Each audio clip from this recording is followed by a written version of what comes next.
Hello, this is Ray Charles. I'm a member of the board of ASMAC, and I'd like to tell you about this wonderful organization. The founders of the American Society of Music Arrangers and Composers and a subsequent board of directors and members have contributed greatly to the international music scene of the last 75 years. The immense talent and creativity of its members can be heard internationally in nearly all American-produced recordings, films, television, video, and live concerts, not to mention the millions of published songs, scores, parts, and charts. However, many are not aware that ASMAC is responsible for securing the rights and protections of musicians' union contracts for what is known as the music preparation end of the business, arranging, orchestrating, and copying. The earliest arrangers worked for popular music publishers as house arrangers.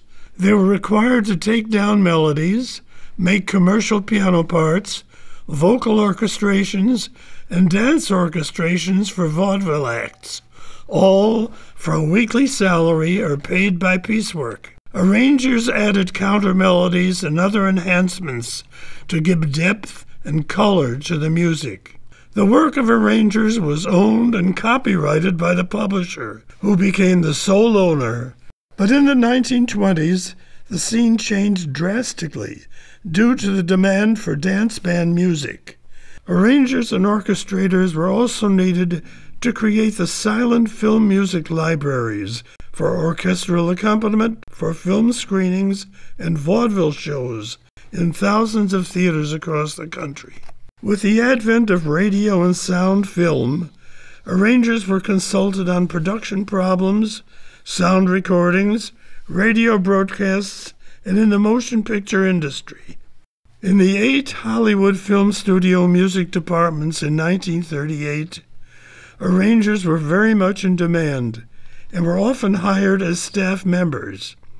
But problems began to develop for arrangers when the studios wanted to reuse the arrangements in multiple film projects. The studios and their publishers did not want to pay a royalty or reuse payments to the arrangers. In the early days, the organization, then called ASMA, concentrated on issues related to screen credits, better working conditions, improved union scales, winning many of these battles. Robert Russell Bennett became the first president and served 4 successive terms. The organization had both Hollywood and New York chapters in those days. By 1940, ASMAC was working closely with major figures in the American Federation of Musicians and succeeded in its effort to secure more lucrative contracts for arrangers. During World War II, ASMAC boasted more than 100 members and published a newsletter which reached 2,500 subscribers nationally.